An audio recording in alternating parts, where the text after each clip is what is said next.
तुमच्या रोजच्या जगण्यातली विस्मयकारक माहिती जी ठरणारे तुमच्यासाठी महत्त्वाची। ऐका साम टीव्हीचा आज स्पेशल पॉडकास्ट, जे तुमच्यासाठी महत्त्वाचं तेच आमच्यासाठीही। वळूया पुढील धक्कादायक बातमीकडे। ठाण्यातील आनंद आश्रमामध्ये नोटा उधळल्याचा व्हिडिओ समोर आला। व्हिडिओ केदार दिघेंनी ट्विटही केलेला आहे। आनंद आश्रमाचं पावित्र्य नष्ट केल्याचा आरोप केदार दिघेंनी केला। या व्हिडिओत काही लोक ढोल वाजवताना दिसतायत, तर काही जण नोटा उधळतायत। या प्रकरणाचे तीव्र राजकीय पडसादही आता उमटलेत। आनंद दिघेंच्या आश्रमात नोटा उधळल्या।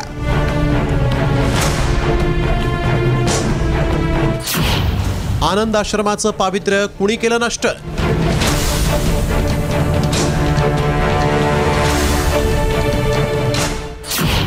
नोटा उधळणाऱ्यांवर कारवाई होणार?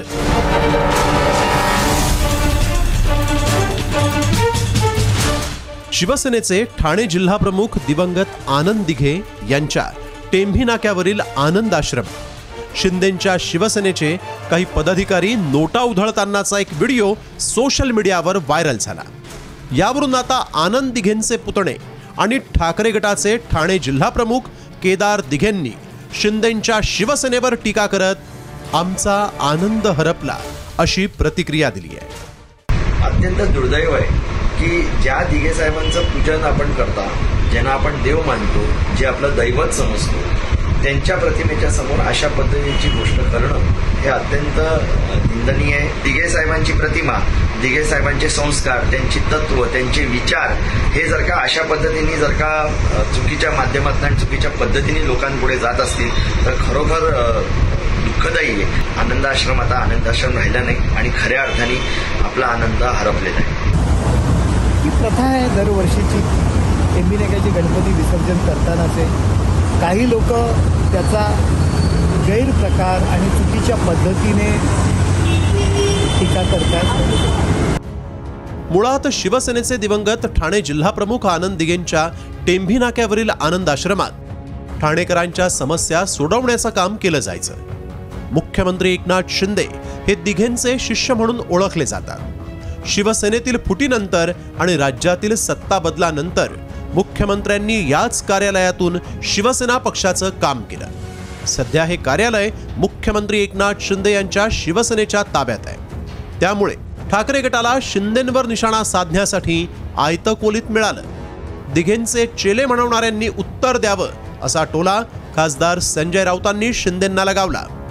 आनंद दिघे असते हयात आणि असा धिंगाणा त्याने पाहिला असता तर त्याने तो भिंतीवरचा हंटर काढून अशा प्रकारे लुटीचा पैसा उधळणाऱ्यांना फोडून काढला। आनंद दिघे यांच्या वास्तूमध्ये हा धिंगाणा सुरू आहे। याच्यावरती हे त्यांचे काय स्वतःला चेले वगैरे मानतायत, राज्याचे मुख्यमंत्री असतील किंवा त्यांचे तिकडले कोणी इतर लोक असतील, त्यांनी त्याच्यावरती भाष्य केलं पाहिजे, मग आम्ही बोलू। दरम्यान गणपती विसर्जनासाठी ढोल पथकानं टेंभी नाक्यावरील आनंद आश्रमात वादन केलं। त्यावेळी त्यांच्यावर टेंभी नाक्याचे शाखा प्रमुख निखिल बुडजुडे आणि पोलीस लाईन शाखा प्रमुख नितेश पाटोळे यांनी नोटांची उधळण केली। या दोघांची थेट हकालपट्टी करण्याची ग्वाही खुद्द मुख्यमंत्री एकनाथ शिंदेंनी दिली आहे। तुमचे गुरु असलेले दिघे साहेबांच्या मठामध्ये पैसे उधळण्याचा प्रकार काय? मी ते पाहिलं, त्याची चौकशी होईल। ज्यांनी असा प्रकार केलाय त्याला पक्षातून काढून टाकणार, त्याच्यावर कारवाई करणार। ठाण्याचे आनंद दिघे, दिघेंचं ठाणे ही ओळख गेली अनेक वर्ष शिवसेनेसोबत जोडली गेली। महिलांवरील अत्याचाराला याच आनंद आश्रमात चापकाचे फटके दिल्याचा इतिहास आहे। मात्र आनंद आश्रमात नोटा उधळून शिंदेंच्या शिवसेनेनं नवा वाद ओढावून घेतलाय। मालवण प्रकरण अजून शांत झालेलं नसताना ठाणेकरांची अस्मिता असलेल्या आनंद आश्रमातील या प्रकारानं शिंदे गटाची ऐन निवडणुकीच्या तोंडावर मोठी अडचण झाली आहे। ब्युरो रिपोर्ट, साम टीव्ही। या एपिसोडमधून मिळालेली माहिती कशी वाटली हे आम्हाला कमेंट्समध्ये नक्की कळवा आणि रोज ऐका बिंचपॉट ॲपवर किंवा तुमच्या आवडत्या पॉडकास्ट प्लॅटफॉर्मवर साम टीव्ही आज स्पेशल पॉडकास्ट। आणि हो, आम्ही यूट्यूबवर पण साम टीव्ही या नावानं आहोत. तिथे आम्हाला नक्की लाईक आणि सबस्क्राईब करा.